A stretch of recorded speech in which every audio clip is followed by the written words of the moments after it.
You're listening to Podcast PXN, a video game podcast, delivering player experience news. Let's go!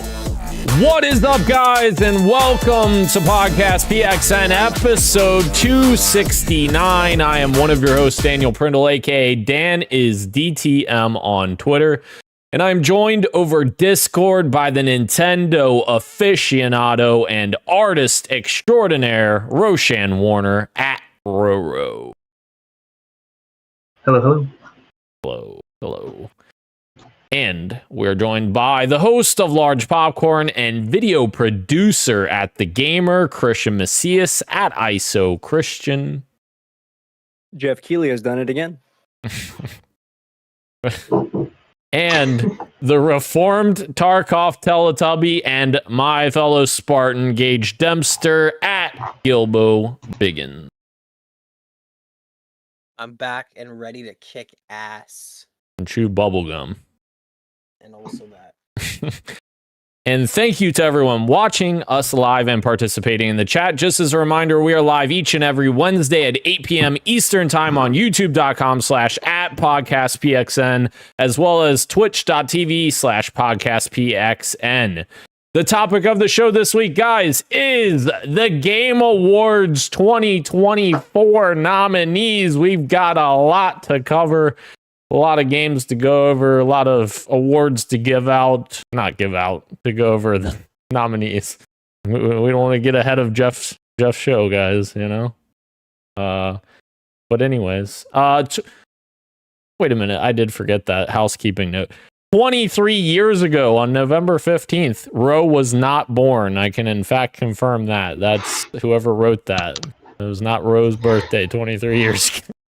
It was the anniversary of Halo Combat Evolved and the original Xbox. Oh. All right. Just had to throw that in there. That's close enough to row. That's close. Oh, okay. Close. Close enough. Oh, shit. All right. Let us dive into the awards, guys. I'm going to transition over into this other scene that I set up so that we can kind of show everyone live. Fancy. Yeah. As we go through these. I'm going to quickly just adjust the cameras because they're just slightly off. And then we will dive in here. Here we go. All right. Much better. All right. So the Game Awards, I have not voted yet, but we're going to just dive into the categories. So are we doing reverse order? I take it. We are leading up to the big one. Yeah. I was gonna skip like some of them, like esports. I don't think any of us really, unless you want me to go over them. No, but they did truncate those. I think they got rid of 3 of them. Yeah, they did. Yeah. So yeah, I just was thinking we go through like the game stuff because there's already a lot of those as it is. Yeah. All right. So that means we shall start. Should we do best esports game or just switch? Just go straight to most anticipated. I hate that category, most anticipated. Okay, I despise this category. Should we skip that one also then? No, let's do it. All right. All right. So most anticipated game. Also, actually, let me throw.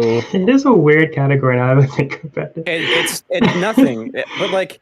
It makes me forget that it reminds me that this is a show not about awards and actually about trailers. Mm-hmm. Do you know what I mean? Yeah. It's like, what do these games do yet besides announce the name? Kirik says, love the layout. Thank you, Kirik. Thank you. Mm-hmm. All right. Most anticipated game. We have 5 nominees here. Death Stranding 2 on the Beach from Kojima Productions, of course. We have Ghost of Yotai from Sucker Punch. We have Grand Theft Auto 6 from Rockstar. We have Metroid Prime 4 Beyond from Retro. We have Monster Hunter Wilds from Capcom. Who are we voting for, guys? I'll go last. I'll start off. I'll say, even though it's not what I would, I'm going to vote for Grand Theft Auto 6. Grand Theft Auto 6 would be my That's vote. crazy. Is not the game that I'm most anticipated for, but out of these games, like I feel like that is the most anticipated game. Okay, so give me your most anticipated game yourself. The game that I'm most excited to play is Monster Hunter Wilds out of these 5. Okay. And you can give your prediction as well. That's My prediction is Grand Theft Auto 6. It's a good. hell yeah. Wow, I hadn't even considered doing predictions at all. Yeah. Just a little fun. Yeah. I am most anticipating Grand Theft Auto 6, and then that's also my prediction for what will win. Hell yeah. Let us not forget, this is a Jeff Keighley Award show. Perhaps he may have some sway over Death Stranding 2 with taking this one, huh? Oh, Just saying. Is that what you're predicting? And no, of course not. It's Grand Theft Auto, man. Hard to beat Grand Theft That's Auto. a fair point, though. Hmm? No, just I mean, like if it's not Grand Theft Auto, I could totally see what you're saying. Yeah. Yeah. Very interesting. Does Jeff hate Xbox? He might. You might just hate Xbox. I don't know. What's your personal pick though, Christian? Oh yeah, it's Death Stranding. Okay. I love the first game. Hell yeah. Jurek says GTA will take it, but his most anticipated is Ghost of Yotai. Okay. Interesting. Very cool. Nice. I know Ro loves the first game, so I did. None of these are published by Apple. none of them are playing. You like that one? Stupid. I thought Apple was the future of gaming. So Oh my god. You know what? You know what crazy shit I'm gonna do here? Whatever our consensus is for our personal picks is what I'm gonna vote for with my own personal account here. So as we go. Okay. So mine is also Grand Theft Auto 6 personal pick and what I think is gonna win. So that is what we will vote for since that is the consensus. Mhm. That is the that's consensus between neat. me and Gage, right? Yeah. I just had to make sure. I've never loved the functionality of the Game Awards website per se. However, this year when you vote for something and it gives you like the little card that you can like then share on platforms, That is that cool, looks nice. That looks Yeah. nice. for sure. Maybe I'll share that for the podcast once we're done. It'll be our podcast picks. Mm-hmm. All right. Next category, best adaptation, which maybe I should read the descriptions because sometimes they get a little dicey. Best adaptation recognizes outstanding creative work that faithfully and authentically adapts a video game to another entertainment medium. The nominees are Arcane from Riot and Hey, Fortiche. stop. What? I'm just kidding.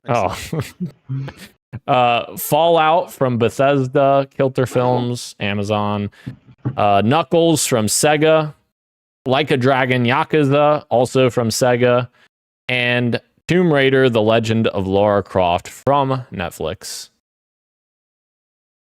What are we voting for? Based on this definition that the Game Awards has written, like none of these fit. Like Arcane, I don't see any characters pointing and clicking on anything. That doesn't sound like a faithful adaptation of a video game. That is the most contrarian opinion you've had on this. I'm on just this saying. podcast. I said none of crazy. these. I said none of these. You know? That's crazy. I think we have to. Does it have to be like faithfully? Where's the encumbrance in Fallout? Right. You know, why doesn't L. Elle stop and balance her Yes. inventory? Why doesn't she eat everything in her backpack to gain some health back? I haven't seen season 2, but I reckon it's by far and away Arcane. Is that your personal pick also, or? I mean, I'm not voting in this category. I've seen like That's fair. a few episodes of Fallout, and that's it. That's fair. So Okay. Gage, Ro, what about you guys? My pick and prediction is both Arcane for me. Okay. Okay. I vote for No, I'm just kidding. Arcane is my pick as well. Absolutely. And my personal pick, but like Christian, I doubt my answer would change, but I have not watched a lot of these all the way.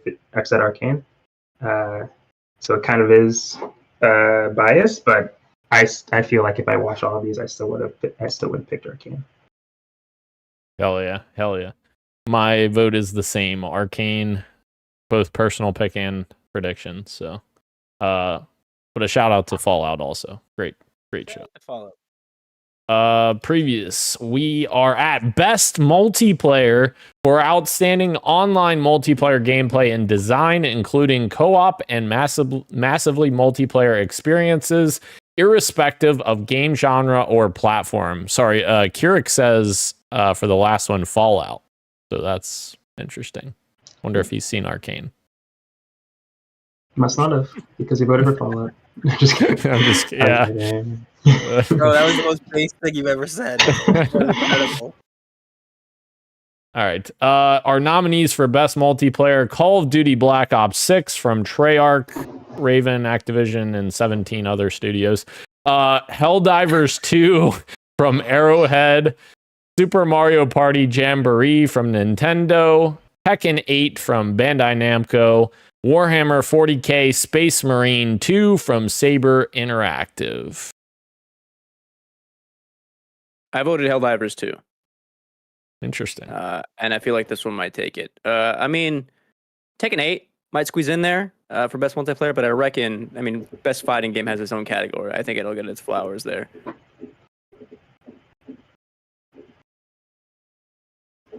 I would want. I think my vote would be Helldivers 2.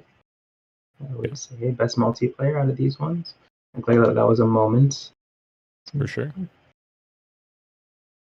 Gage, what are you thinking?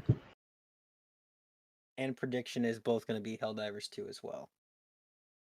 For the exact same reason that Christian listed, it'll get the other one will get its flowers in the other category. Yep, I agree with you guys as well. Same sentiments. I do enjoy Black Ops 6 Zombies though. Fun. Yes. Sure. All right. Next one, best sports/racing game for the best traditional and non-traditional sports and racing game.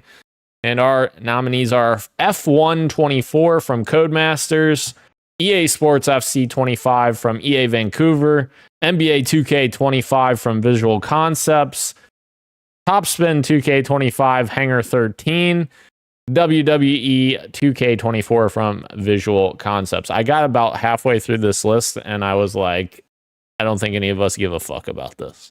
I abstain. So I'm gonna vote for Topspin just because it made a comeback. That's the only reason I'm voting for it. You would vote for Topspin. You're so dirty. All right. This one I think. I don't know. Which one are you doing? Best sim/strategy. This one poses a very interesting question. This one in another category. That I will probably reserve for Game of the Year discussion. Oh. I don't have any personal takes in that. I don't have any stake in that category. But when we're talking about like rules, should X be in this category or whatever, this one poses a very interesting question I'm going to bring up later. Put a pin in this one. Okay. Put a pin in it. Do we want to go over it? No. I'll bring it up later. Okay. That brings us to best family. So this is for the best game appropriate for family play, irrespective of genre or platform. I don't know why they put in the platform part. I feel like that's kind of obvious. No? Platform? I don't know. Astrobot from Team Asobi. Princess Peach Showtime from Goodfeel and Nintendo. Super Mario Party Jamboree from Nintendo. The Legend of Zelda Echoes of Wisdom from Grezzo and Nintendo. The Plucky Squire from All Possible Futures and Devolver. Maybe that's why they put in or platform, because they have 3 Nintendo games. Yeah, I Just guess. Yeah. It's like, just so you know, this isn't a Nintendo category. Yeah. Best family game always like gets a bunch of Nintendo noms. Right. Yeah, Which makes sense. it does. It does. So what are we voting for then?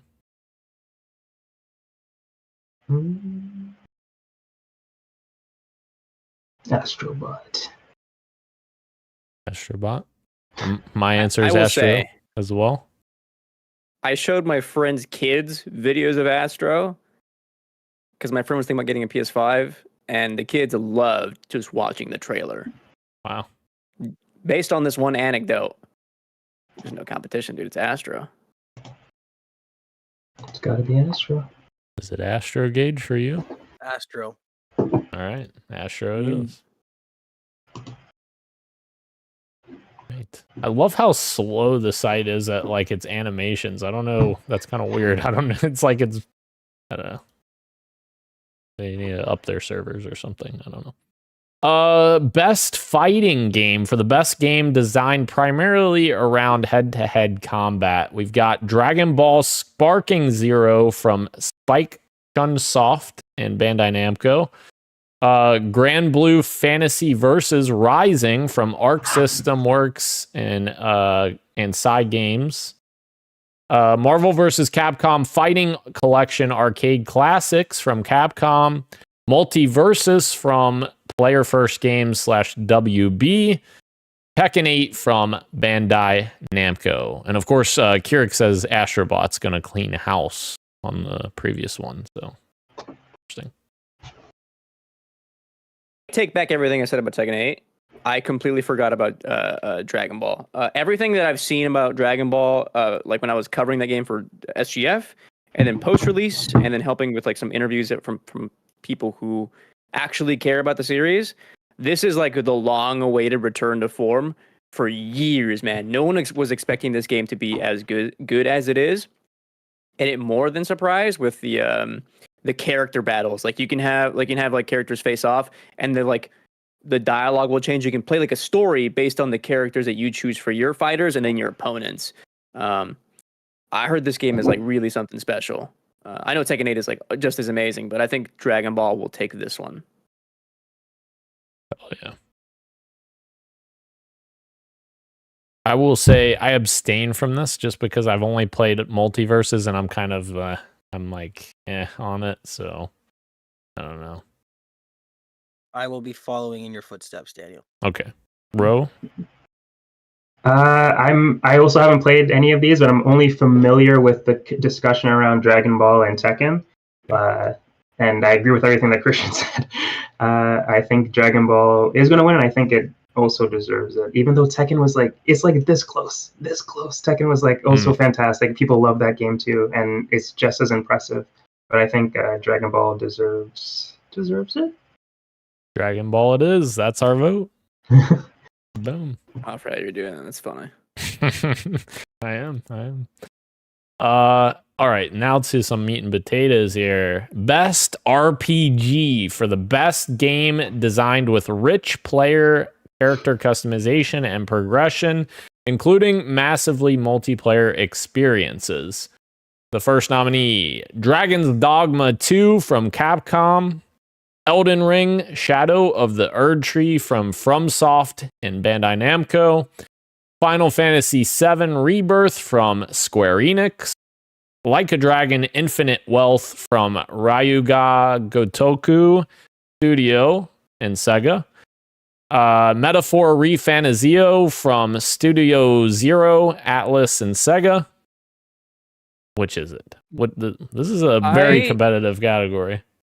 I need a new copywriter to take more looks at these descriptions for like each category. Rich player customization and progression as like the markers for what makes a game shine in RPGs is very weird, I'd say, as like a category descriptor. That said, no competition. It's going to be Metaphor.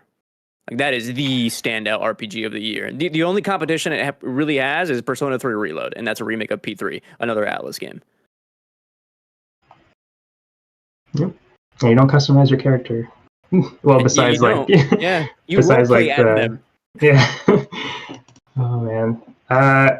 Again, I haven't played a lot of these games on here besides Metaphor, but even judging by my taste, like the games that I would have played would be Final Fantasy VII Rebirth and Metaphor. And between those two, I have a feeling I still would have picked Metaphor based on my own taste if I played both of them. So my vote is Metaphor ReFantasio. Excellent. Gage? This is a weird category because I've only played one of them, and so I feel like I kind of have to abstain almost because I've only played Dragon's Dogma 2, but I can very well tell just from the zeitgeist that's it's not the best RPG that was released this year. So I don't know. If I have to vote for the only one I've played, my vote would be Dragon's Dogma 2. If I can abstain, I think that's what I would want to do is just You know let what? the big dogs talk about this one. It's your heart. You can go with Dragon's Dogma 2, but the boys said Metaphor ReFantasio, so that's our vote because I have not played any of these games. So Metaphor. What is the Ro? Tell me, what's the rich character customization in Final Fantasy VII Rebirth? Choosing the materia you're slotting into your sword. Maybe Cloud wears his shorts and his t-shirt costume, and that's it. When they're talking about describing character customization to me, when they talk about character customization, I think what they might be talking about is what you just described, like going into your menus and upgrading and stuff like that. But when I see that, I think like the first thing that you see when you boot up an RPG, which is customizing your character, which you don't do in any of the ones that we mentioned. But like Cyberpunk, when you boot up Cyberpunk, that's what I think when they say character customization. I think I can see what they're trying to say, but it is definitely a very poor description. Yeah. Or it's like if you boot up The Last of Us, you're not really having much impact on the story. But at the same time, it's like, well, you're still upgrading Joel and all that stuff. I don't know. They definitely could use an update on those descriptions for sure. In God of War Ragnarok, you can slot in runes to give yourself like 1% more attack or whatever the fuck. Right. Garrick is on your side, Gage. He says, my heart is with Dragon's Dogma 2. Yeah. But he says he thinks ReFantasy is going to take it. Yeah. What is it? It's for a future category. Two ahead. But so just keep Dragon's Dogma in mind. Okay. Our next category is Best Action Adventure Game. For the Best Action Adventure Game, combining combat with traversal and puzzle solving. I think this would be a better category for Dragon's Dogma 2. I take it back. I was gonna say for Best Action, for Action Adventure, I'd throw in Dragon's Dogma 2. Okay. Right, exactly. Yeah. This would be a much better game for it, or a category for it. Yeah, it would have a much better shot in this category too, I think. Yeah. Well, yeah, a little bit better, I guess. The first nominee, Astrobot from Team Asobi, Prince of Persia: The Lost Crown from Ubisoft Montpellier. I'm not French, so the second one sounds good. Go with that. Silent Hill 2 from Bloober Team. Mount my penis? Oh my god. Jesus Christ. Star Wars Outlaws from Massive Entertainment and Ubisoft. The Legend of Zelda Echoes of Wisdom from Grezzo and Nintendo. What do we have? Best Action Adventure. From my time with 4 of them out of the 5, I didn't play Zelda Echoes of Wisdom. I spent a couple hours with Outlaws, but that's only like through like press coverage. That's it. I would personally give it to Prince of Persia: Lost Crown. You can make the argument for Astrobot, and I'd probably even agree with you, but I think Astrobot is in so many other categories that Prince of Persia is not in. This is the only one. When I read the description of like combining combat with traversal and puzzle solving, like Prince of Persia: The Lost Crown, I think outshines Astrobot in that regard. It's close, right? It has the AAA polish in Astrobot that Prince of Persia maybe doesn't have, but long term, over the course of like being a Metroidvania, I think it's Prince of Persia. The way that game that progression in that game is much better. It's interesting because you saying that, I hear what you're saying from that description, but like the way I'm thinking about like action adventure, I felt like Astrobot. I don't know. That's I don't like I said, I'd probably agree with you if you made the case for it. Then sure, yeah, I can see it. I don't know. That's difficult. I played the demo for Prince of Persia: Lost Crown, and I very much enjoyed it. But then obviously I didn't even play the full game yet, so it's hard for me. To decide on a game that I haven't played. But I love Astrobot, so I think I got to give my vote to Astrobot. Very well. Tell you what, Dan, if you vote with your Gmail for Astro, I'll vote with my Gmail or whatever for Prince of Persia. Okay, that's fair. Rower Gage, do you? Either of you? I have to abstain. Okay. Any of the games in this category. That's fair. Yeah, I'm in a similar boat. I would vote for Prince of Persia though because of just how I feel about the game in general. I haven't played it, but just like the discussion around it and Ubisoft actually doing it, just the vibes, yeah. All right, just the good vibes. Then don't do it because of the vibes. Do it because that means Prince of Persia. Oh yeah. I should have abstained. Nope, you said it, so I voted Prince of Persia. I'm abstaining from further. All right. Best action game. For the best game in the action genre focused primarily on combat. And those nominees are Black Myth Wukong from Game Science, Call of Duty Black Ops 6 from Treyarch, Raven, Activision, Xbox, 17 other studios, Helldivers 2 from Arrowhead Game Studios, Stellar Blade from Shift Up and Sony, Warhammer 40K Space Marine 2 from Saber Interactive. Here's another hot take.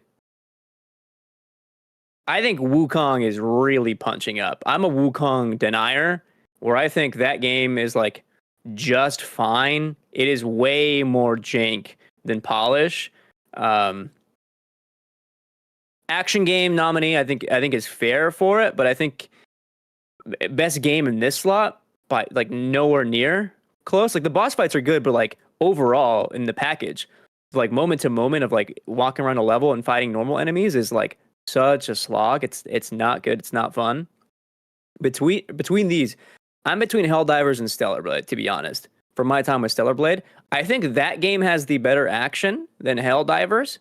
Specifically post-patch, I thought that Stellar Blade version was like actually satisfying to like parry and dodge. It felt really good, felt really satisfying as a character action game. But then I read the description and it's best game in the action genre. And I think with that description in mind, I think Helldivers is the better game than Stellar Blade, because Stellar Blade still has a lot of filler content where you're like going around the open world stuff and like traversal that is not fun and engaging the way the combat is.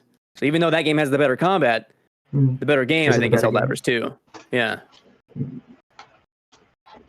Interesting. I was just going to say, I would like to say that I would very much vibe with Warhammer 40K Space Marine 2 from what I've seen, but I haven't played it, so I don't want to vote for it. So, I mean, that's, unfortunately, I haven't played it. So, I would probably vote for Helldivers 2 because of that.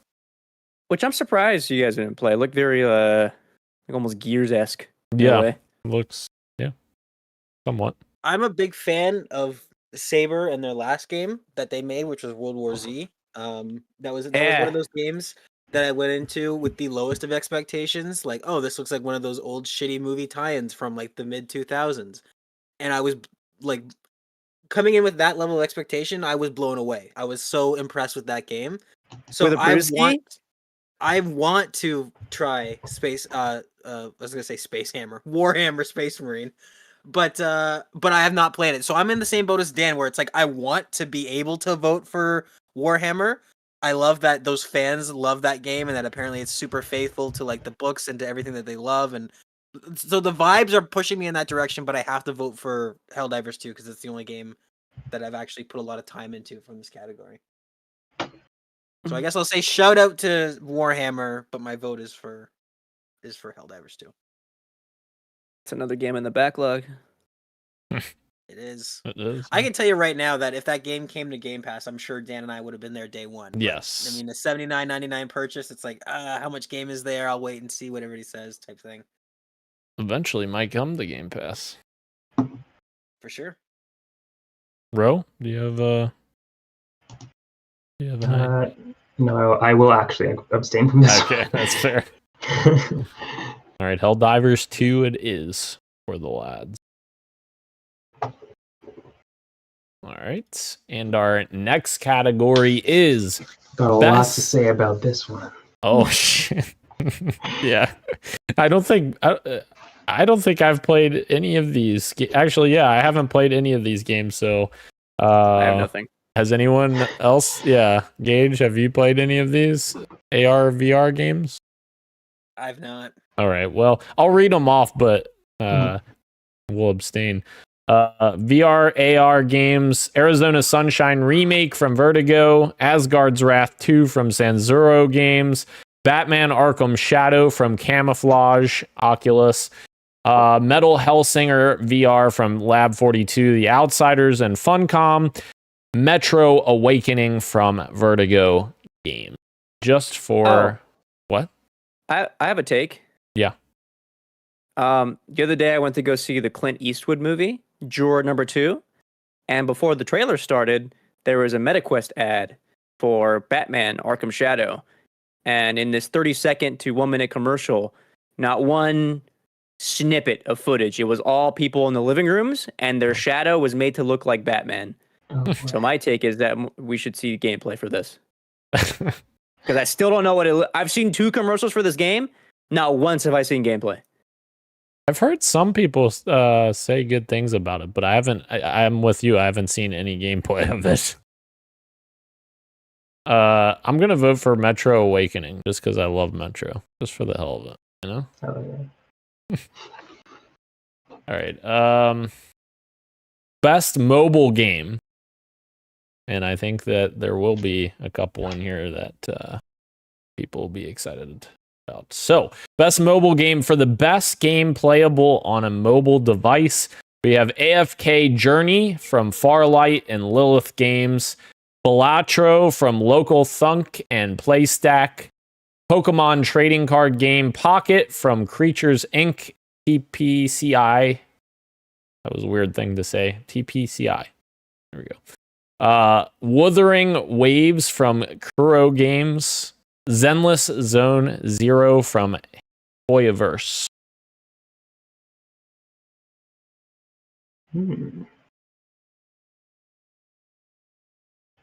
What are you thinking? Who's going? I can go first. I know there's Pokemon, one, right? I know there's one there. Pokemon, yeah. It's probably Pokemon. It came out literally last month, and the fact that it's on here, I feel like is saying a lot. But it is Pokemon at the same time, of course. Very popular franchise and all that. But I think it's a great app. You know, like it simplified the TCG game really well. I played the actual TCG with my girlfriend and her brother recently, and they really did like a really good job of simplifying it for the mobile experience and just making it playable and easy. So that's awesome. And collecting the cards and just UI, everything about it is like really satisfying.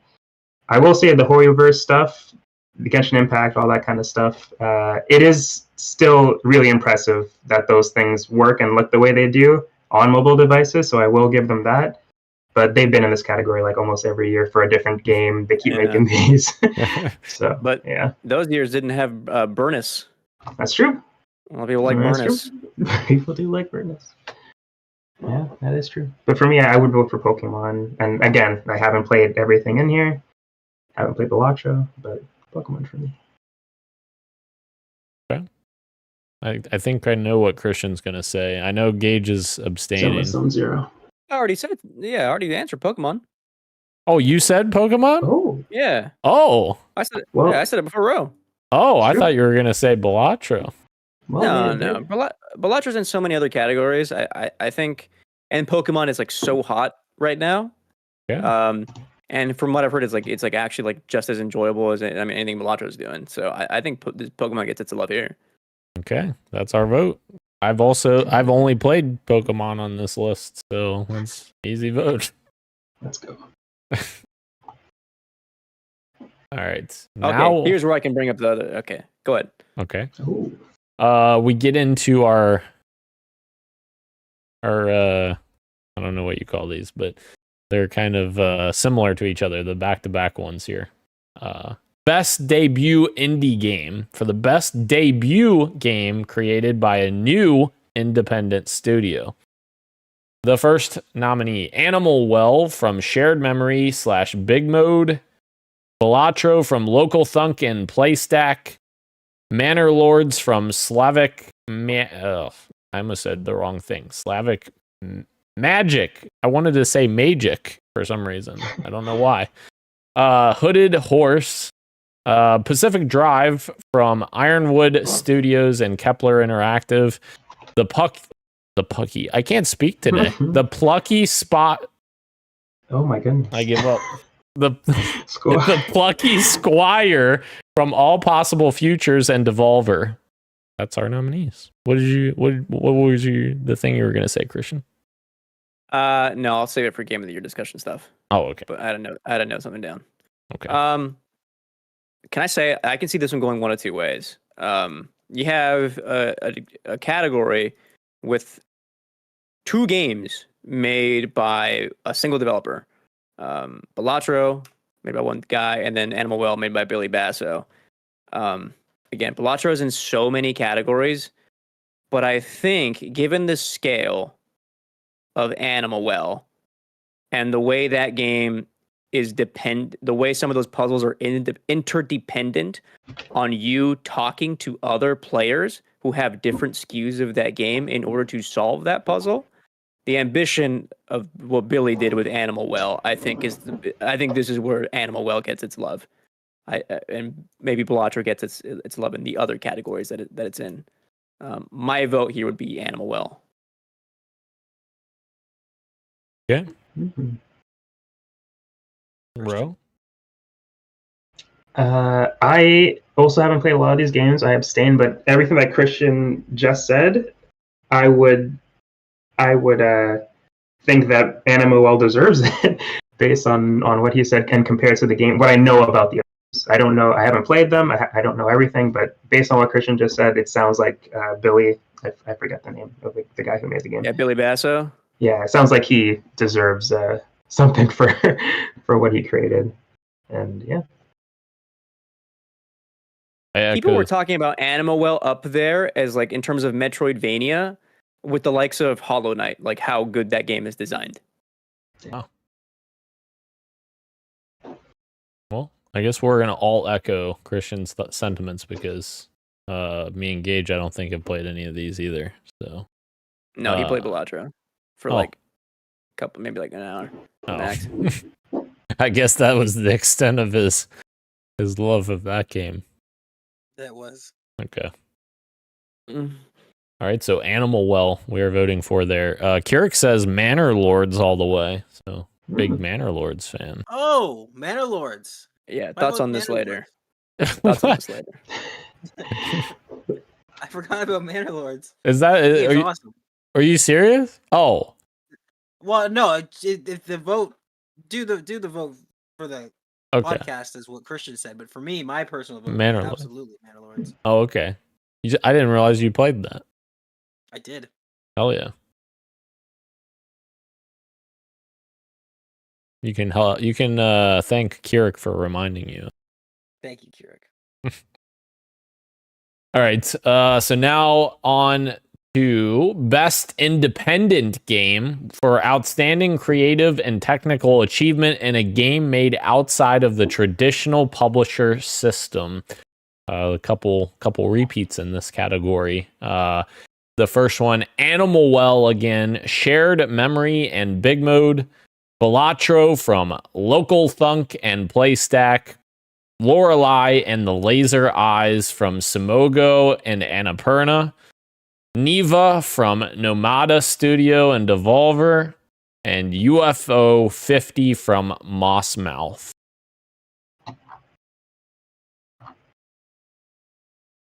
Boom. Wait. Oh. What is he doing? Wait. Oh.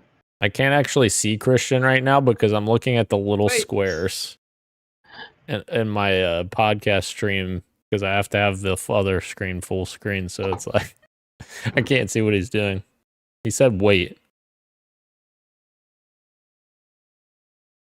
He's looking for something. Yeah. I think. He's doing some hardcore research at his bookshelf right now. I can't find it. I was gonna bring my Lorelei and the Laser Eyes notebook, bring it up. That's my personal vote. I think Lorelei and the Laser Eyes is one of the best games of the year. I mean, so is Balatro.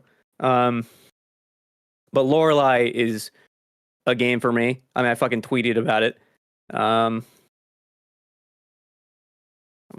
heart was racing just looking for the fucking notebook. I don't think it'll win. I can make the case though for this category. To me, this is the most competitive category. You could squeeze in like 5 other games in this, and they would be right at home. Mhm. But I do think my prediction is that Balatro wins, and I would be in agreement with that too because I think Balatro is one of the best games of the year as well. But is Definitely one of Lorelei the your best entries. pick? That's my personal pick. Yeah, that's what I voted for. Okay. That game's so fucking good. Is there a Road or Gage? Do either of you have you want to vote for anything here? No, I keep forgetting that I could do a prediction instead of just abstaining and not saying anything. So my prediction is that Balatro will win as well. Okay. But I don't have a personal vote because I haven't played any. I think I agree with your guys' prediction of Balatro, but I am abstaining as well because I haven't played any of these either. So this will go to it'll go to Lorelei because Gage, I'm sure, is that have you played any of these? No, I'll go with Lorelei though. Yeah. You think Lorelei's gonna win, or you think Balatro? Balatro is probably gonna win. Yeah. Okay. All right. Hold on, Dan. Look at this. Looking. I think I still have this bookmarked. Yeah, dude. I have like this is where it starts, but I have like over 10 pages of notes. Like it's all like nonsense hieroglyphics and stuff. Of me trying to make sense of the puzzles in this game and my various notes. No game made me feel like smart the way this one did. It's so fucking good. Hell yeah. That's awesome. Keeping the notes. Mm-hmm. Reminds me of Signalis. Man, what a game. Yeah. I'm supposed to read this comment out to you, Christian, from Kirik. He says, when promoting a new game, it is not necessary to actually show gameplay. Everyone knows that. Come on, Christian. That's true. There's so many times we see like a trailer that's just like one of those CG ones. That's true, yeah. All right. Next category, best community support, which is recognizing a game for outstanding community support, transparency, and responsiveness, inclusive of social media activity and game updates and patches. Yeah, we'll get to this in the next category, but this is still fucking confusing as fuck to me when you compare this to the next category. But anyways. Oh, you're right. Yes, yeah. And the nominees are Baldur's Gate 3 from Larian, Final Fantasy 14 from Square Enix, Fortnite from Epic Games, Helldivers 2 from Arrowhead Game Studios, which, let me finish. No Man's Sky from Hello Games. It says best community support, like that would be a developer award, no? I would 100%. If I were in charge of this award show, I would make this about I would have like Square Enix or Hello Games, you know what I mean, and not the game itself. Right. You're 100% right. Or just like flip it, like Epic Games for Fortnite. Right. Yes. Yep. Mm-hmm. That's weird. Yeah. And these are the ones that are like done during a commercial break where they don't even do it on the stage anyway. That's true. Right. So it's like, oh, we just need another category. Make it the same one as this one, but different. So wait, Best this director, is best. June 2. Right. This is what? Is this is ongoing or this is community support? This is community This is support. yeah. Yes. And what is the description? Yeah, again? exactly. It says recognizing a game for outstanding community support, transparency, and responsiveness, which if you stop, well, inclusive of social media activity, if you stop there, it makes sense. But then they say, and game updates and patches. But like that's two literally the different next things. category, right? Like Right. that we're about to go over. That's a little weird. And without knowing, like, They also use the word in the definition. Right, yes, which is terrible. yeah, fuck that. I don't know what they want from this. Like, I don't know what they want.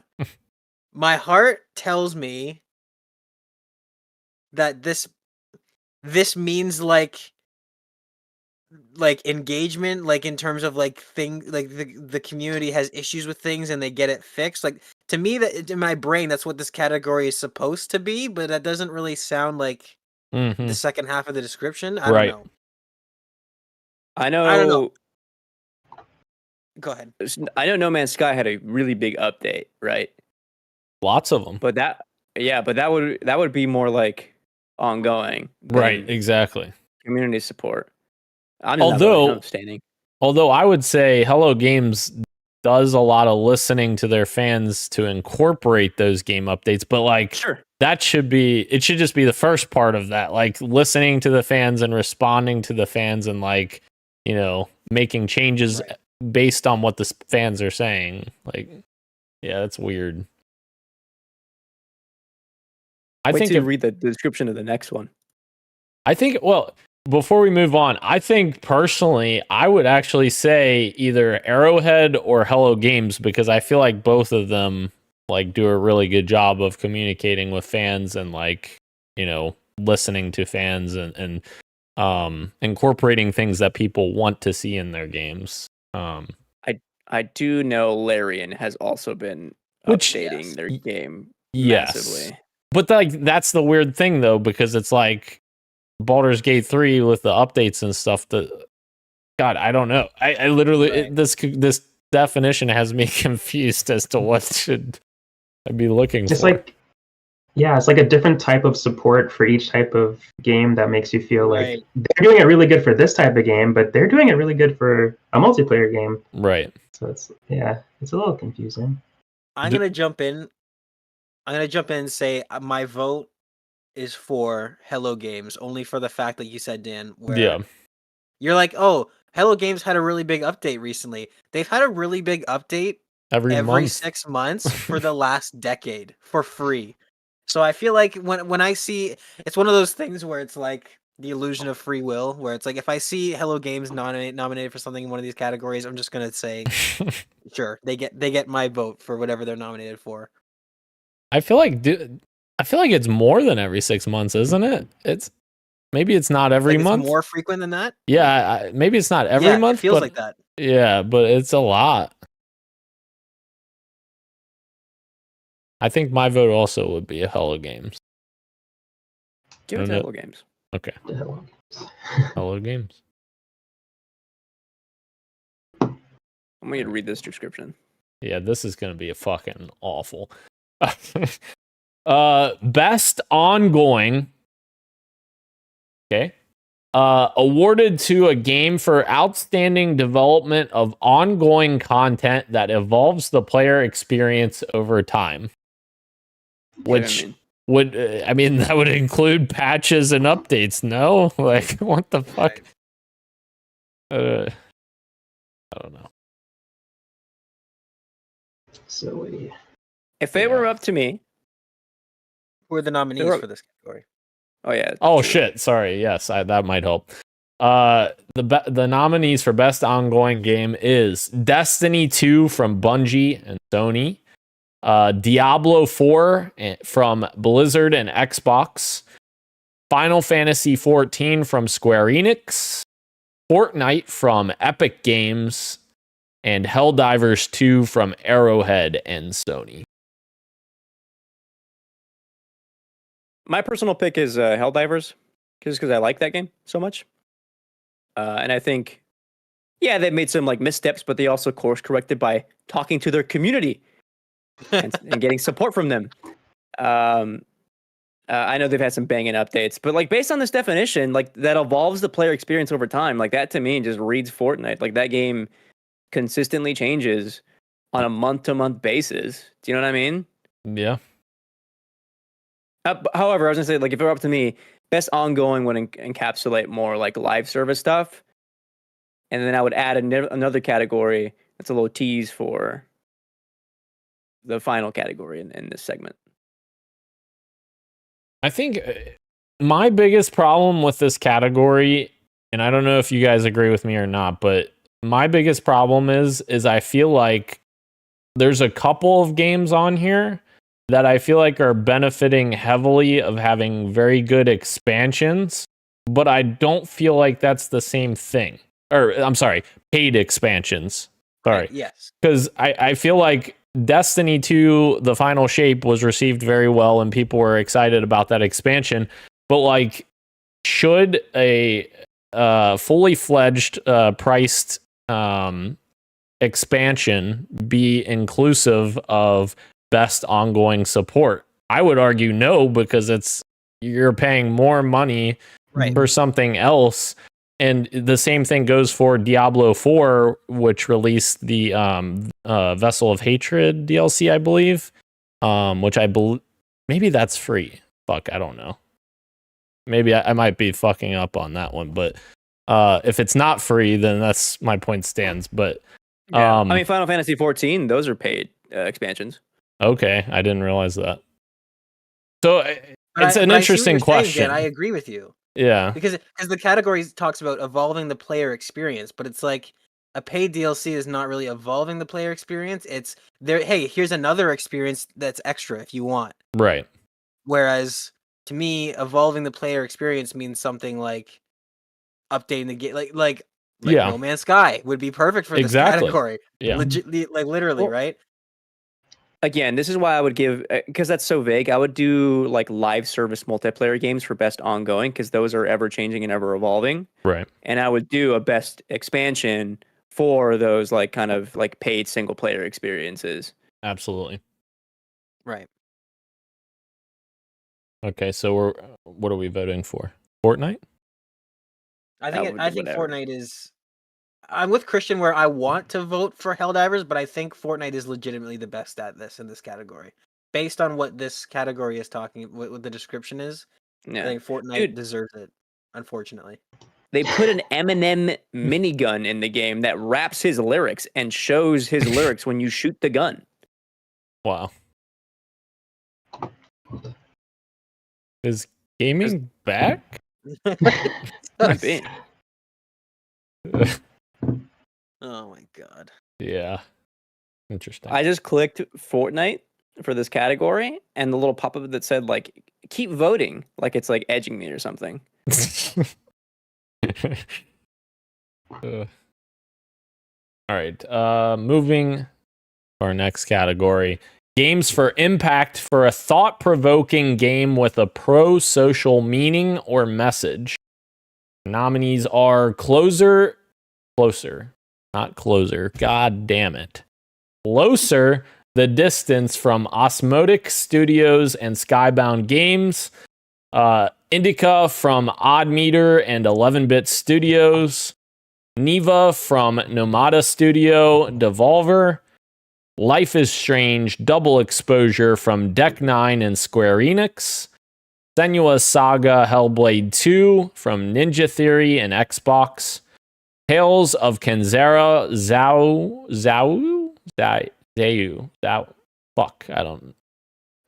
Zao from Surgent Studios and EA.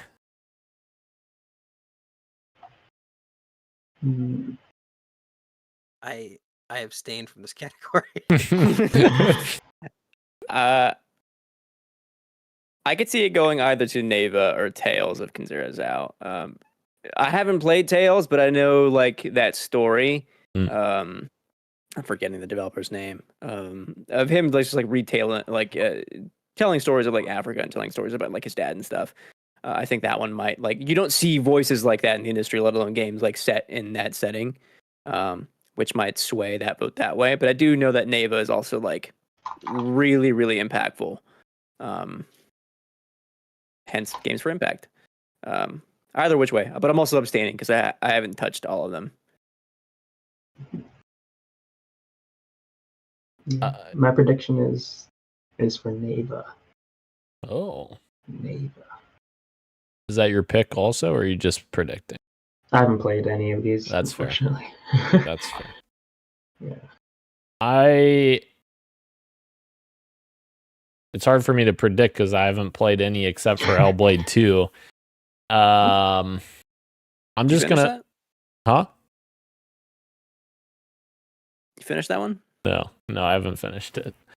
I'm gonna predict Tales of Kinzera just because the same reason Christian said. I really like the story and the premise behind the game. I actually was very interested in the gameplay. I just never had a chance to check it out. So I'm gonna vote for Tales of Kinzera. If I remember right, people were like really engrossed in the story, and it was the gameplay that they found to be like lacking, a little bit like trite or whatever. Like it's standard. Gotcha. All right. Next category, innovation in accessibility, recognizing software and or hardware that is pushing the medium forward by adding features, technology, and content to help games be played and enjoyed by an even wider audience. The first one is Call of Duty Black Ops 6 from Treyarch Raven, Activision, Xbox 17 Studios.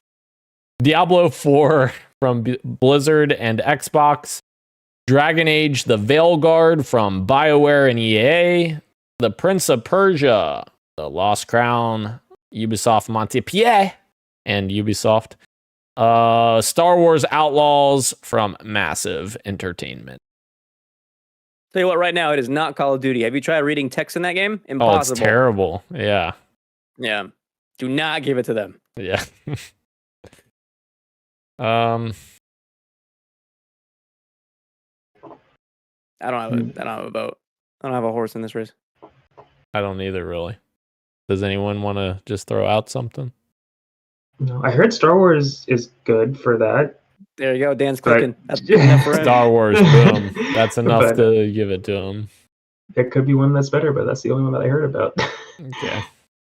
Star Wars Outlaws, congratulations. Good job. All right, next one. Best performance awarded to an individual for voiceover acting, motion, and or performance capture. We have Brianna White from Final Fantasy VII Rebirth. We have Hannah Tell from Life is Strange Double Exposure. Humberly Gonzalez from Star Wars Outlaws. Luke Roberts from Silent Hill 2. Or Melina Juergens from Senua Saga Hellblade 2. I have a hot take. I don't think this is a very good category. I think there's a lot of performances missing. Specifically, like Metaphor has like fantastic performances, but the conflict there is that you have two different casts, right? You have the English cast and the Japanese VA, and this is like this category usually tends to lean Western, which is fine. It's an award show in the U.S. But like I think when I think of this category like performances this year, I think about others way more than I do like the Star Wars Outlaws cast or whatever, you know. Aerith's voice cast is fine enough, but like Gage and I are really high on the voice actor for Still Wakes the Deep. Like that is he's put in a phenomenal performance there. 1,000 Times Resist performances are fantastic. And then shout out to Egon from Elden Ring, Shadow of the Erdtree. He's the one that yells, "Curse you, Bale." I wouldn't nominate him for that. I'm just shouting that out. Christian Bale?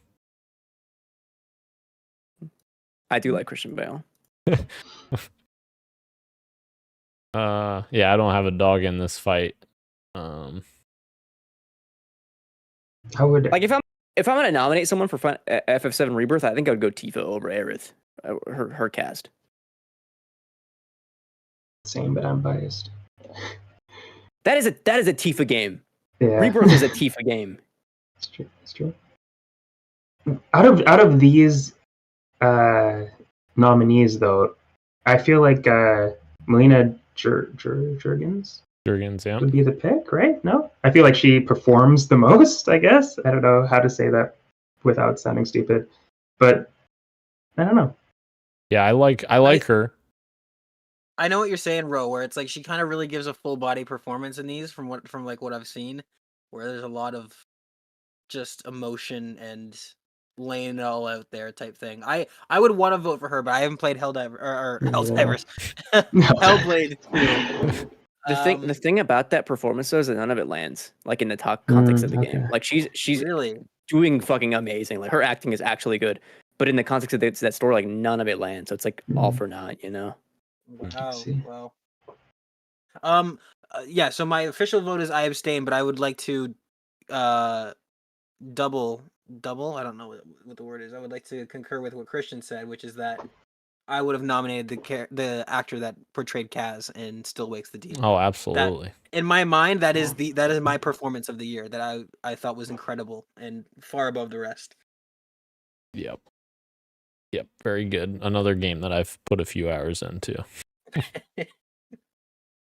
we vote Melina though? Should we do it? Melina? Yeah. Are we voting Melina? Down. Is that what you want me to do?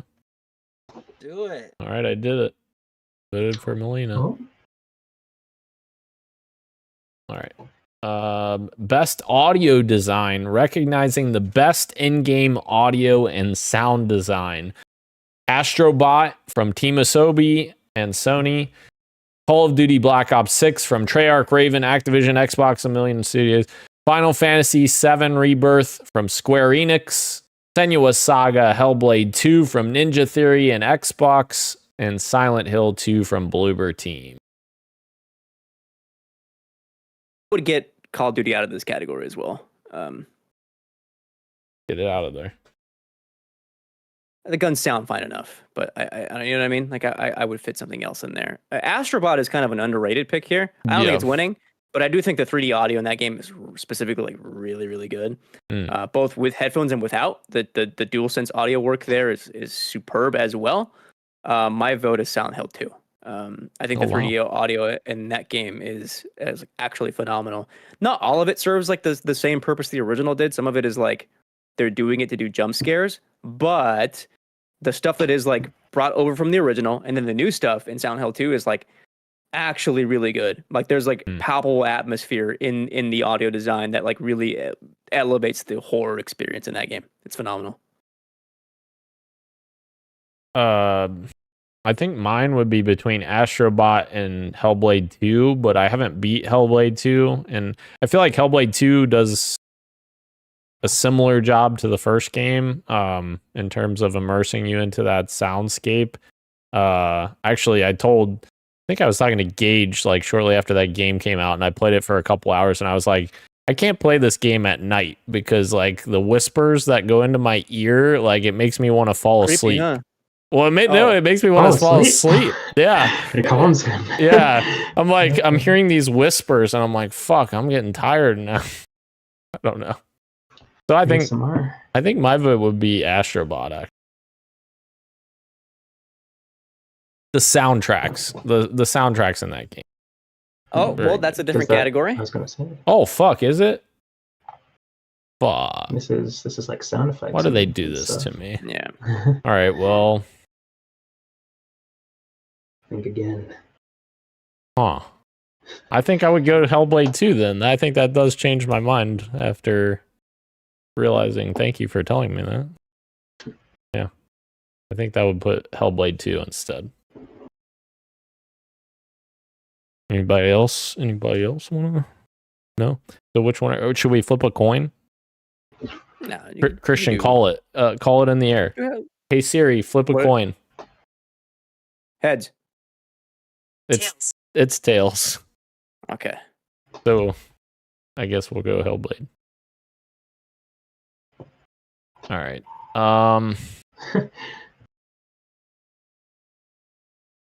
The next one is best score in music. This is what I was looking for. Thank you, guys. For outstanding music, inclusive of score, original song, and/or licensed soundtrack. The first one is Astrobot from Team Asobi, Sony. Final Fantasy VII Rebirth from Square Enix. Metaphor Refantasio from Studio Zero, Atlas, and Sega. Silent Hill 2 from Bloober Team and Konami. And Stellar Blade from Shift Up and Sony. This is another extremely competitive category. I like Astros just fine. I think Stellar Blade is actually an inspired pick. I think that is the strongest aspect of this game. Is this game's music has no business being that good.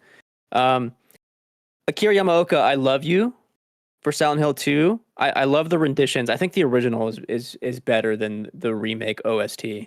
I also find it kind of scummy that if you paid for the digital deluxe version of that game, they promised you an OST for like the full soundtrack, and they only gave you 10 out of like the 30 plus, which is kind of scummy because you paid that money. I think the real competition is between FF7 Rebirth and Metaphor, and I think between those two, I think Metaphor has the most like inspired score, based on what I've heard just even hours into the game. Like it is like you can't separate the experience in Metaphor without the music in that game. I would vote for Metaphor. The music is so good. Like there was a post that I saw sharing the battle music, and then somebody quote tweeted or comments was like, "This is the regular battle music. This is what you hear every time you go into a normal battle." It's like, yeah, that's the normal. It's not even the boss fight. It's like, oh, it's so good. My vote would be that, but also bias. I haven't played the other game. But that's my prediction as well, though. So if I were to choose, Metaphor Refantasio. All right. My choice would be Astrobot for the reasons that I mentioned in the last category. Mistakenly. I like that soundtrack a lot, but we will be picking Metaphor Refantasio. All right. And then the next one is best art direction for outstanding creative and or technical achievement in artistic design and animation. First one is Astrobot from Team Asobi, Black Myth Wukong from Game Science, Elden Ring Shadow of the Erd Tree from FromSoftware and Bandai Namco, Metaphor Refantasio from Studio Zero, Atlas, and Sega, and Neva from Nomada Studio and Devolver. I'm going to tell you, I haven't played 4 of these games, but just by looking at these little art pieces here, Neva looks really cool. Very pretty. Yeah, very strong art style, Neva. I think those are the kinds of things I look for when I think of art direction, like something that is like an actually inspired design choice with a purpose. If someone voted that, I would agree with them. Like, sure, I can see why. My personal pick is Elden Ring. I think the way that game changes the landscape of Elden Ring into something much more sinister, and the way, like, but also beautiful. I did like a whole video on like why this art style makes us feel the way it does in this game. It's like actually like peak art direction design in that game. It's really fucking good. I was going to say the same thing, like Elden Ring, even though I haven't played it. But I feel like that art style is so consistent, like throughout the entire game. And what I love about the Persona games and Metaphor is their strong art style. They have a fantastic art style, but I feel like it's not exclusive to the menus, but it's very focused on the menus and the soundtrack and like the character portraits. And the actual game itself does have a strong art style, but it's not as strong as the UI and stuff like that. Like the character models can be like pretty dated at times, where you're like, oh, you're not. Yeah, but then you see a human, and it's like, oh, yeah. You know what I mean? Yeah. But yeah, so I would vote for Elden Ring too, but Metaphor has like fantastic art in it as well. Vote metaphor. You're voting for Metaphor? In my personal pick, I would, yeah. Okay, there you go. But I feel like Elden Ring deserves it over that, despite how I feel about Metaphor. Okay. Yeah. Again, like I said, another competitive category. I could see metaphor winning as well. Gage, do you have a dog in there? Metaphor Rephantasmo. Wow. Let's fucking go. Wow. Well, I'm just gonna say Elden Ring, just be the contrarian, and now it's tied. And now we're gonna make Ro and Christian do a coin toss for which one gets Ro it. should call it this time. I called the last one. I'm gonna call heads. All right. Hey Siri, flip a coin. It's tails. It's tails. That means Shadow of the Erd Tree. It's our pick. 10% of the votes right here. All right. Next category, best narrative. Oh, Keurig says Refantasio for that category. By the way, the art. Best narrative for outstanding storytelling and narrative development in the game. Final Fantasy VII Rebirth from Square Enix. Like a Dragon: Infinite Wealth from Ryuga Gotoku Studios and Sega. Metaphor Refantasio from Studio Zero, Atlas, and Sega. Senua's Saga Hellblade 2 from Ninja Theory and Xbox. Silent Hill 2 from Bloober Team and Konami.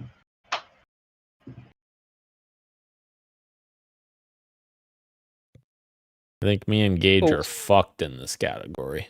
I have a weird thing about remakes sometimes in like these like major categories, because like pound for pound, this is like the Silent Hill 2 narrative of Bloobers is like 80 to 90% just the same one from the 2000s. You know what I mean? Like, I have a conflict there. So between I liked Seven Rebirths just fine. Actually, no, I really enjoyed it. I thought it was like actually great. But like, there's only one of these that is like prescient with the times, and that will stand the test of time throughout the next couple of years of a far right wing administration in the US, and that's like Metaphor. Like that is the one that is like actually like elevated beyond like just like a traditional story, and something that has like actual things to say about our own real world experiences. I would give this to Metaphor. I agree. All right. Metaphor Refantasio. This has been a terrible year. I'm realizing this has been a terrible year for me, for my style of game. That's what I'm realizing here.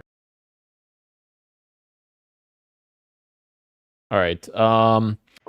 Best game direction awarded for outstanding creative vision and innovation in game direction and design.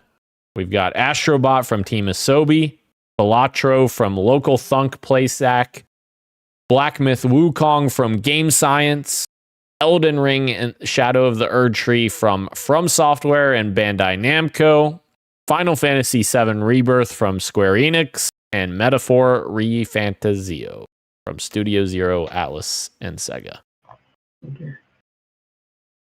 I think this one's like a personal preference. You can make the case for any of these. Like, these games cannot exist without their respective directors. Do you know what I mean? Yeah. I mean, for me, my personal pick is Erd Tree. That's just me. Sure. You could pick anything else, I'd say yes, 100%. Except for Wukong. Halo Infinite. It's not a real game. Halo Infinite.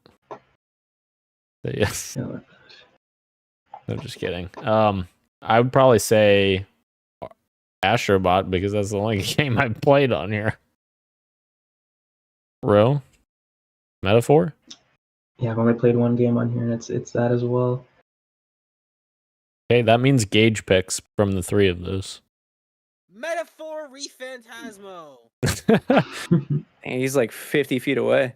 Yeah, his mic's like low or something. All right. That brings us to the ultimate category here. the Game of the Year award, recognizing a game that delivers the absolute best experience across all creative and technical fields.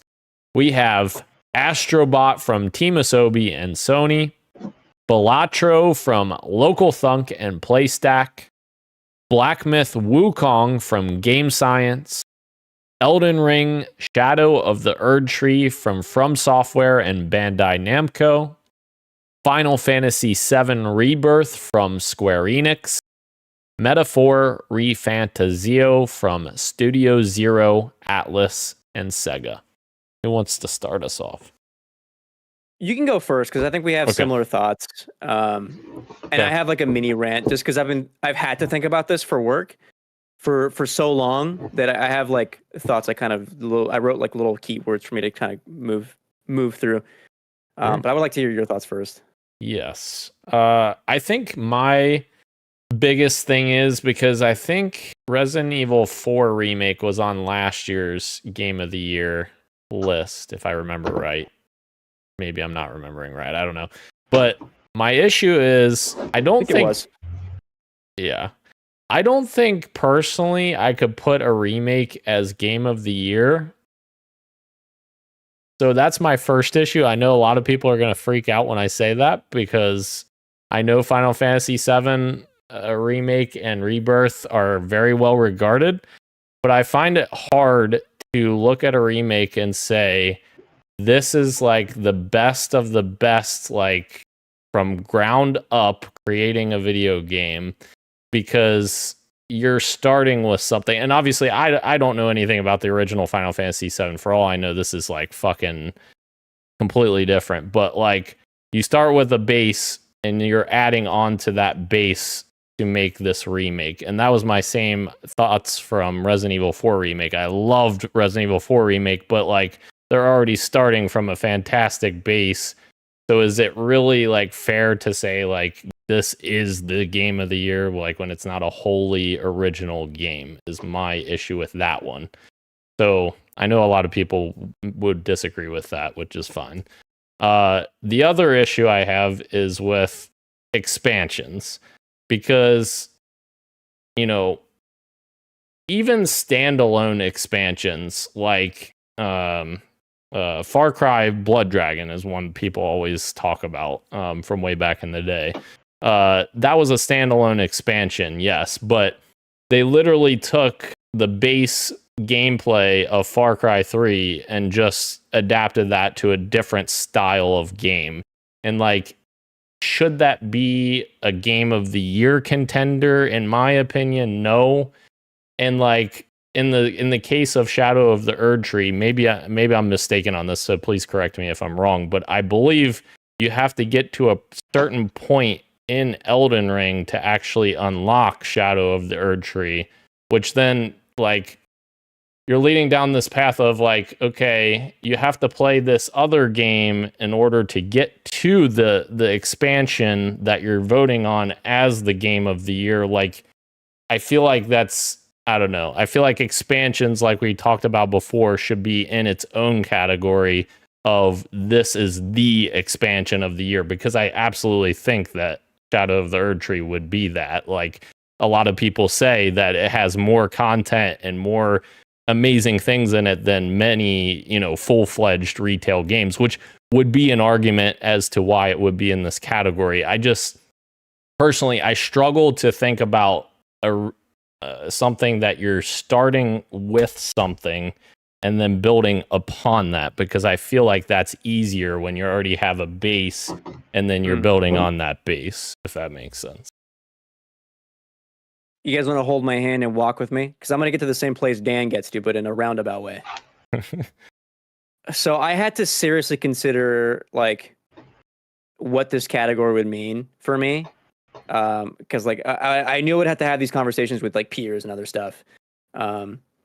So I like just reading like bits online, having conversations. Like I was having like a really hard time with the word game and what that means for me. Like, I think some of the tweets that people were sending out get a little bit close to like being anti-art, because like I like to think of work as work, right? like the same way like the Lord of the Rings trilogy was shot simultaneously. They shot those at the same time, and that's 3 separate movies, right? But yet we treat them as different entities because they were released under a certain cadence, even though they were shot as one. Or like how a lot of people will consider Arcane to be the best show of the year this year, right? But it's also intrinsically tied to the base season of that came out, when was it, 2 years ago, right? And we're just now getting season 2. So you may consider it the best show of the year, but what you mean is like it was a really good season 2. And this is going to get into an issue with like the way like people think of the word game as like standalone purchased thing and not like experience.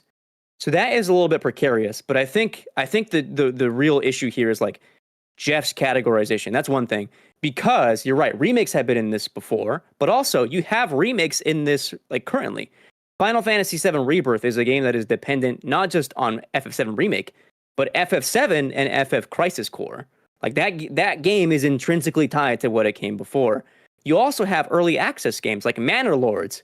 Like that is a game that is technically not out yet, and yet it's up for 2 different categories, and no one is having that conversation yet either. I also think about like game as experience and not standalone thing. Like what, like how do you determine like a director making a movie and it's only 60 minutes? Does that get nominated for feature length, or does that count as a short? Is it a movie? This is all going to depend on like how you interpret that or whatever, right? But here's the real issue, and it's not that it's a rule change, because it wasn't. That was always a rule. I think Jeff's intervention of like reminding people months in advance that Shadow of the Erdtree would be eligible for voting, I think is the real compromise. Like that is like you're actually intervening with the way a juror is going to vote for something of this year, and that is going to change like the award nominees. Right. You're compromising the category. So I think it stems from that, but really it's just the issue of like categories. I think if you are going to be in the weeds about having things be worded a very specific thing, just make a new category. Just have a separate thing for expansions, and you won't have this kind of controversy year in and year out, where like things like Phantom Liberty could get its flowers, you know? I mean, even looking at the copy, I took a picture. I took a picture of the copy for the DLC expansion pack, whatever are the eligible. The very thing at the bottom reads, factors such as the newness of the content and its price/value should be taken into consideration. That is the most anti-art approach to nominating something I've ever fucking heard. Who cares how much a thing costs or doesn't cost? Like, what is the impact? Like, what, like, think about the thing as like a work first, and not like how much value are you getting as a piece of content. There's a lot of things that Jeff has like isn't doing right per se, and I think that like it's been kind of a snowball. This is just one of those major issues.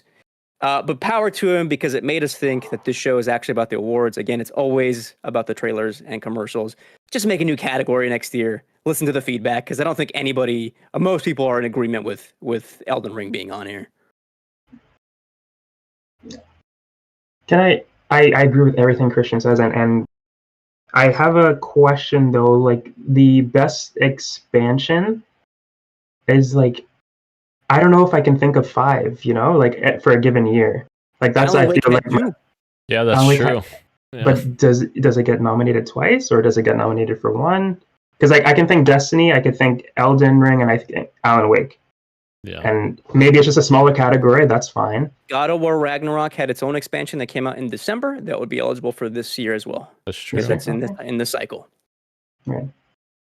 And I would say, yeah, if the developer is fucking making some kick-ass expansions and they make 2 in a year, I'd say both of them should be eligible. Absolutely. Yeah. But does that happen? I mean, like all these other categories, I feel like guaranteed you'll have 5 games. Sure. And some of them we argue like, should it be there? Someone else should be there. But there's always placement. I feel like expansions, it might get difficult every year to think of 5. Is my only. It might be. I would say that. Go ahead. It might be. There might be like some clever wording that could happen to make it more inclusive of more than just expansions, and maybe like best experience of the year. You know what I mean? Like because that could mean a lot of things. That could mean like best VR experience. I don't know. Fuck. I don't know. I mean, wait a minute. I might be onto something there. Best experience. You cut the fucking VR AR category completely, and you just say best experience of the year, and you include like the best VR games in there, the best expansions. You know, am I crazy? I think you're a little crazy. I think you're not cooking. But best DLC and paid expansion category, as we've talked about all tonight, I think is more feasible, because it is a different type of thing, right? You are building on the foundations of something that's already existed. Right. But at the same time, DLCs can be pretty. They can elevate the original game. They can be pretty impressive in its own right. So, yeah, I mean, I'm in agreement with you guys. I don't think it should be nominated in this category. I think it should get its own category. No. Yeah, like Rose saying though, like, well, how do we fill that? Like, if there's only 2 expansions that release in a year. But like then you just dive into indies. Like I feel like with indies and with full releases, I feel like you can at least get 4 or 5 a year, I think. Wait. Sure. Oh, I did the thing. Wait. Oh. I just thought of something. Best expansion / mod.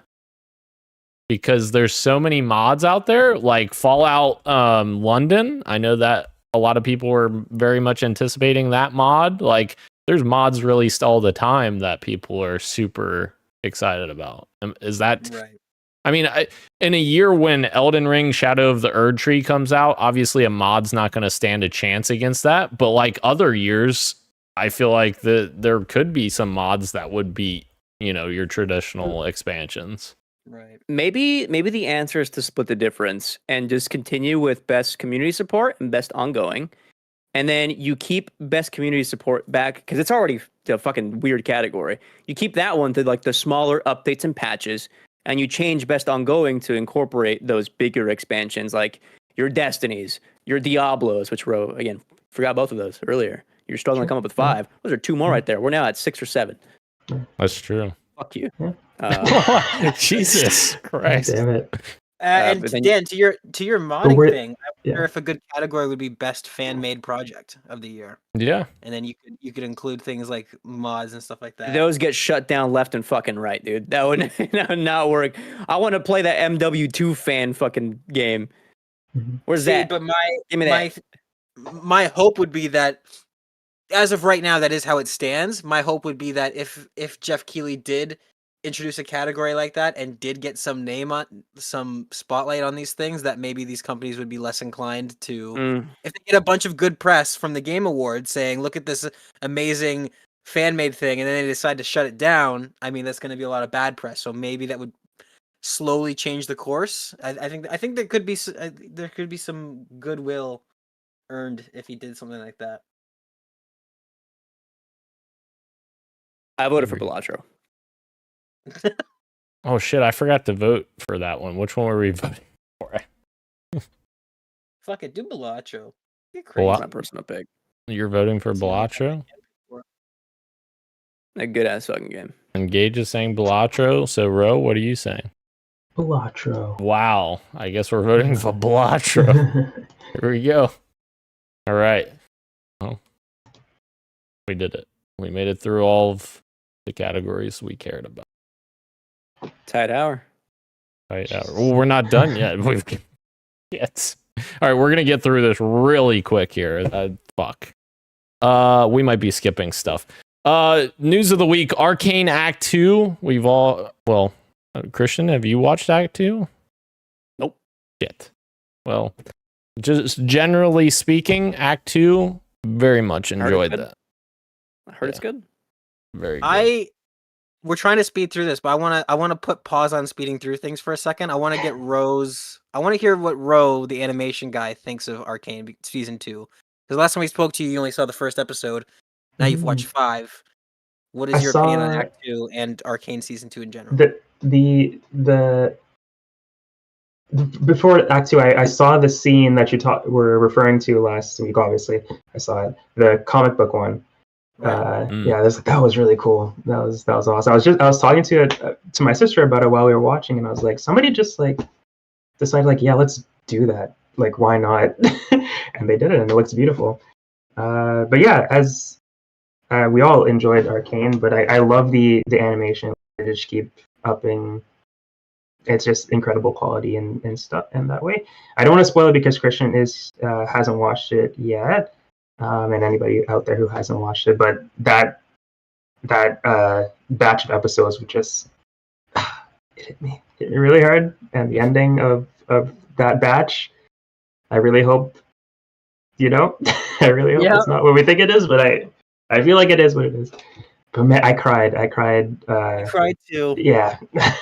It was really good. It was really incredible. I'm trying not to be too spoilery, but it was a great batch of episodes. And I love this batch. Like, I like how they're doing it, how they're splitting it up. I don't know if they did that last season. Maybe they did and I forgot. But I like how they're splitting it up. I just want to say to what you're saying about the comic book sequence. There's a few sequences this season where, like, there's a lot of shows and movies. Most recently, I can think of Dune Part 2 is one, where you're watching something and you can tell that people care about what they're making. And, like, I don't get that feeling a lot, even for good quality stuff. Like, sometimes I just, that connection isn't made. But for certain things, it is. And I can't help but feel like for Arcane Season 2, I'm assuming that over the past 9 years, the majority of the Fortiche animators like have stayed. Like, they probably have this. Like, I'm assuming it's not a revolving door for what I'm about to say. But it seems like this show the season 2 being 9 years in the making, it feels like there are scenes that they've been waiting for to make. Like, there are scenes I'm thinking of, like, there. So, like, with the comic book and with the comic book sequence, and last week we talked about, Dan mentioned there's a charcoal coloring sequence. In this new batch of episodes, there's this watercolor sequence that happens. Oh yeah. And that was one of the moments that I cried at. And it's so it feels like this show is made in honor of real people, even though these characters clearly don't exist. They don't look realistic in the slightest. Everything's stylized. But it's almost like I'm waiting for like a in memory of in the credits. Like it feels like they care about these characters so much in a way that a lot of media doesn't have that same feeling. Like, Dan and I were talking about Fallout. We both love Fallout. This is a completely different feeling I get from watching these characters on screen, and especially some of these animated sequences that they do. So yeah, I'm right there with you. I didn't just cry at the very end of Act 2. There was multiple moments across the episodes that got me, where I was just tearing up left, right, and center. And in fact, there was one moment in the end of episode 6 where I was tearing up, but at the same time I chuckled just because I'm like, what am I even fucking like? What am I watching? That's happened a few times this season where I laugh, not because anything's funny on screen, but because I'm like, what the fuck am I watching right now? So, shout out to Arcane Act 2. I think even if the last 3 episodes somehow pull a Game of Thrones situation and they just suck, I feel like everything we've gotten so far has solidified that this show is going to be talked about for many, many years to come. It's just incredible. I can't believe what we're seeing. Jesus, there's so many like specific character moments that I want to bring up with Caitlin and stuff, but I shouldn't yet. Another time. You know what? When the day comes that all 4 of us are caught up, maybe we'll do a spoiler cast. I would be there in a heartbeat for that. Hell yeah. All right. Christian has played Stalker 2. Ooh. Christian lost connection to his headset. His headphones. Yeah, his headphones are flashing. Flashing like crazy. That's never a good sign when his headphones are flashing. Nope. They stopped flashing. They stopped flashing. Oh. Well, they did stop flashing. Oh, Christian. Uh-oh. Huh? Oh, he's there. Yeah, I'm having headphone issues. I'm trying to reconnect them. Oh, okay. We were just talking about you playing Stalker 2. Oh, what'd I miss? What'd you guys say? Well, no, we finished talking about Arcane, and then I saw you played Stalker 2 for 15 hours. I thought we were gonna have thoughts on reviews in general. Oh, yes, I this. had it in the Fantasy Critic. Should we talk about it then or now? It doesn't matter. You can talk about it now. We can move into Fantasy Critic after you're done. Yeah, let's, Can I throw a suggestion out there? Sure. tell me. Just because of how late we're in, and I'm going to need to be leaving in 10 minutes. Just go right to unless Fantasy you guys Critic. have another thing in the pipeline, I think there's enough to talk about with the whole review situation of Stalker that maybe we do it as topic of the show Next week. I'm going to leave that with you guys. I leave that to you. Yeah, that's fine because that way then I'm assuming you and Dan would check out Stalker 2. A couple hours maybe. We could all talk about. Yeah. I think I have maybe like 5 minutes played. I have 0 minutes played. Oh yeah, the game just came out. It's good. Ethics in video game journalism are weird to maneuver. Those are my Maybe there thoughts. is a conversation to be had in there in that category. That's a teaser for next week. Teaser.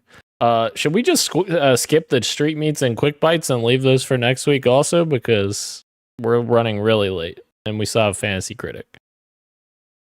Let's do that. Let's leave right. every quick bite we have in here. Let's leave it there, and we'll just do a meaty episode next week. Because Okay. whenever we do the category nomination stuff, that always ends up taking It a long does. Yes, it Yeah. does. All right. So Fantasy Critic check-in. Stalker 2, of course, is on Gage's list. So you must be asking, how good could this game possibly be scoring if it's on Here we if go. it's on Gage's Of list? course. And here it is. And Stalker 2 Heart of Chernobyl is at a 77 right now on Open Critic, which is a whopping 7 points to add to Gage's total. Let's go. Because I'm destined to lose Fantasy Critic every year. That's clear now. that as much as the sun will rise in the east and set in the west, I will lose every Fantasy Critic game. So I have a question to pose to you. Was this game on track to be fucking perfect, and then I chose it for my fantasy league, and then the game got corrupted by some sort of ethereal force? Because that's where we're at right now. It's the only I explanation. chose this game, and everyone in this was like, wow, what a solid lock-in. There's an easy 20 points. And look what fucking happens. Shit. I will say I do think the game is like actually really good. Even great. It is. I told Gage it was possibly like top 5 of the games of the year for me. I haven't beat the story, so I don't know. But like just early on impressions, like it is actually really good.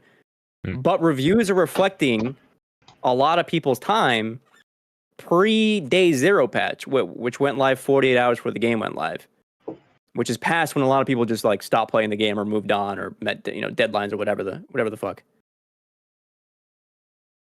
Another teaser for next week. Tune in next week. Wait, are you going to be here next week, Christian? I'll be here next week. Yeah. Okay. Day before Thanksgiving? Yeah. I'm not going anywhere. Okay. Gotcha. And then did you have another game release, Christian? I was trying to figure this out because I didn't think you had your list completed last week. I had remember last week I had Dragon Quest come out, and then it wasn't like confirmed. Now it is. Okay. Yes, you're now Wait, confirmed what the fuck? at 85 score for Dragon Quest with 15 points. What did you say? What the fuck for? What happened? I took a screenshot of my Fantasy Critic. Something changed, so I lost 2 points. Oh, I'm assuming it's Dragon Quest. It was at 87. Now it's at 85. yep. Correct. No, it's not. Huh? Oh. I had 213 points. Now I have 211. Something changed. I don't know. Well, Dragon Oh, well. Quest went to 85, right? From 87? No, my screenshot shows that it was at 85 anyway. Something else changed. Oh. Mario and Luigi Brothership dropped 2 points. Oh, shit. Damn. But nobody's crying for you, Christian, because you are in first place with 211 points, and me and Ro are just at this point praying that Silk Song has a stealth release at the Game Awards. That's all we can say. I'm not praying for that. You're not? Why would I pray for that? You'll get so many points. No, he counterpicked it. Oh, yeah, okay. Yeah, that'd be great. Yeah. You get negative fucking points out the ass on that one. Dude, I will say, I know Flight Sim came out today. I heard That's that true. game is struggling right now because of Their through servers. the cloud. Yeah. The servers, yeah.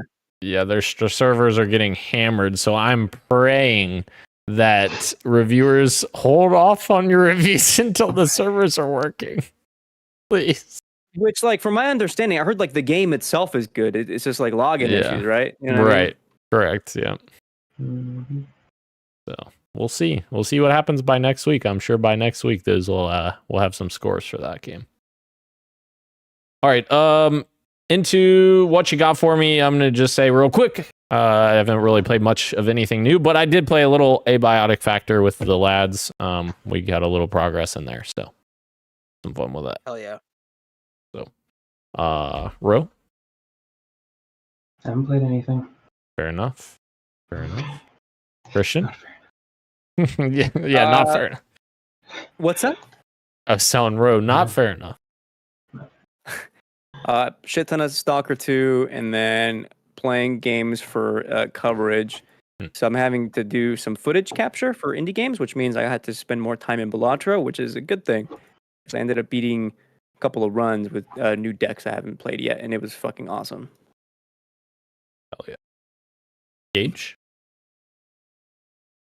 I have been playing not a whole lot of stuff except for, of course, Abiotic Factor with the lads. The game continues to impress me every time I play it. Every time it's one of those games where I don't think to boot it up, but once I do boot it up, I don't want to stop playing it ever. We ended up switching off of it to go to something else, but I very easily could have stayed playing that game for another 3, 4, 5 hours. I love it. Will it be my game of the year 2025 now? We'll see. We'll just have to wait and see. Best discovery. Best discovery this year. That's right. Best Next discovery year, 2025, yeah. Yeah. All right. Listen, sorry. hold on. If Manlords is fucking nominated for stuff, then why isn't like Hades too? Or Abiotic? That's true. This is a Or great any point. other You see, game and that that's we the problem with all of it unravels once you start Yeah. True. going down that rabbit hole. Glenn, it's a tight 1 hour. Thank you. Hmm. Thank you again to everyone joining us live on YouTube and Twitch, as well as podcast services everywhere, including Apple Podcasts, Google, YouTube Music, not Google Podcasts. They don't have it anymore. Spotify and everywhere else you get your podcasts. Thank you, Ro. Thank you, Christian. Thank you, Gage. I am Daniel, and this has been Podcast PXN episode whatever we're on. And we are out. Much love and keep on gaming. See ya.